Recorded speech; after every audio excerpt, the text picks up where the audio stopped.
One of the funny things about owning a brain is that you have no control over the things that it gathers and holds on to, the facts and the stories, and as you get older, it only gets worse. Things stick around for years sometimes before you understand why you're interested in them, before you understand their import to you. Here's 3 of mine. When Richard Feynman was a young boy in Queens, he went for a walk with his dad and his wagon and a ball. And he noticed that when he pulled the wagon, the ball went to the back of the wagon. And he asked his dad, why does the ball go to the back of the wagon? And his dad said, that's inertia. He said, what's inertia? And his dad said, inertia is the name that scientists give to the phenomenon of the ball going to the back of the wagon. But in truth, nobody really knows. Feynman went on to earn degrees at MIT, Princeton. He solved the Challenger disaster. He ended up winning the Nobel Prize in physics for his Feynman diagrams describing the movement of subatomic particles. And he credits that conversation with his father as giving him a sense that the simplest questions could carry you out to the edge of human knowledge, and that that's where he wanted to play. And play he did. Now, Eratosthenes was the 3rd librarian at the Great Library at Alexandria, and he made many contributions to science. But the one he is most remembered for began in a letter that he received as the librarian from the town of Swenet, which was south of Alexandria. The letter included this fact that stuck in Eratosthenes' mind, and the fact was that the writer said at noon, on the solstice, when he looked down this deep well, he could see his reflection at the bottom, and he could also see that his head was blocking the sun. Now, I should tell you, the idea that Christopher Columbus discovered that the world is spherical is total bull. It's not true at all. In fact, everyone who was educated understood that the world was spherical since Aristotle's time, and Aristotle had proved it with a simple observation. He noticed that every time you saw the Earth's shadow on the moon, it was circular. And the only shape that constantly creates a circular shadow is a sphere, QED. The Earth is round. But nobody knew how big it was until Eratosthenes got this letter with this fact.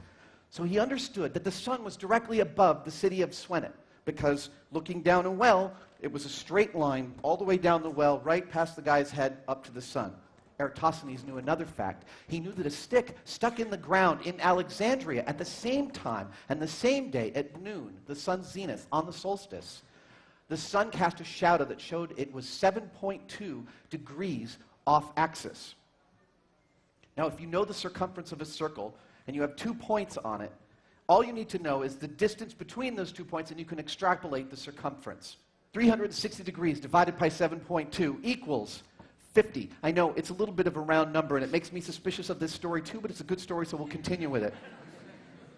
He needed to know the distance between Swenet and Alexandria, which is good, because Eratosthenes was good at geography. In fact, he invented the word geography. The road between Swenet and Alexandria was a road of commerce, and commerce needed to know how long it took to get there. It needed to know the exact distance, so he knew very precisely that the distance between the 2 cities was 500 miles. Multiply that times 50, you get 25,000, which is within 1% of the actual diameter of the Earth. He did this 2,200 years ago.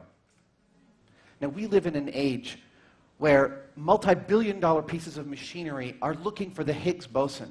We're discovering particles that may travel faster than the speed of light. And all of these discoveries are made possible by technology that's been developed in the last few decades.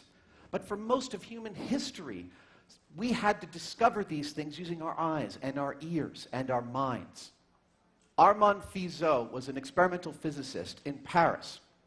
His specialty was actually refining and confirming other people's results. And this might sound like a bit of an also-ran, but in fact this is the soul of science, because there is no such thing as a fact that cannot be independently corroborated. And he was familiar with Galileo's experiments in trying to determine whether or not light had a speed. So Galileo had worked out this really wonderful experiment where he and his assistant had a lamp. Each one was holding a lamp, and Galileo would open his lamp and his assistant would open his lamp. And they got the timing down really good.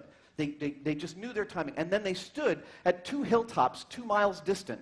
And they did the same thing on the assumption from Galileo that if light had a discernible speed, he'd notice a delay in the light coming back from his assistant's lamp. But light was too fast for Galileo. He was off by several orders of magnitude when he assumed that light was roughly 10 times as fast as the speed of sound. Fizeau was aware of this experiment. He lived in Paris, and he set up 2 experimental stations roughly 5.5 miles distant in Paris. And he solved this problem of Galileo's, and he did it with a really relatively trivial piece of equipment. He did it with one of these. I'm going to put away the clicker for a second because I want to engage your brains in this. So this is a toothed wheel. It's got a bunch of notches, and it's got a bunch of teeth. This was Fizeau's solution to sending discrete pulses of light. He put a beam behind one of these notches. If I point a beam through this notch at a mirror 5 miles away, that beam is bouncing off the mirror and coming back to me through this notch. But something interesting happens. As he spins the wheel faster, he notices that it seems like a door is starting to close on the light beam that's coming back to his eye. Why is that? It's because the pulse of light, it's not coming back through the same notch. It's actually hitting a tooth. And he spins the wheel fast enough, and he fully occludes the light. And then, based on the distance between the two stations and the speed of his wheel and the number of notches in the wheel, he calculates the speed of light to within 2% of its actual value. And he does in 1849. This is what really gets me going about science. Whenever I'm having trouble understanding a concept, I go back and I research the people that discovered that concept. I look at the story of how they came to understand it. And what happens when you look at what the discoverers were thinking about when they made their discoveries is you understand that they are not so different from us. We are all bags with the same tools. I love the idea that different branches of science are called fields of study. Most people think of science as a closed black box, and in fact, it is an open field, and we are all explorers. The people that made these discoveries just thought a little bit harder about what they were looking at, and they were a little bit more curious. And their curiosity changed the way people thought about the world, and thus it changed the world. They changed the world, and so can you. Thank you.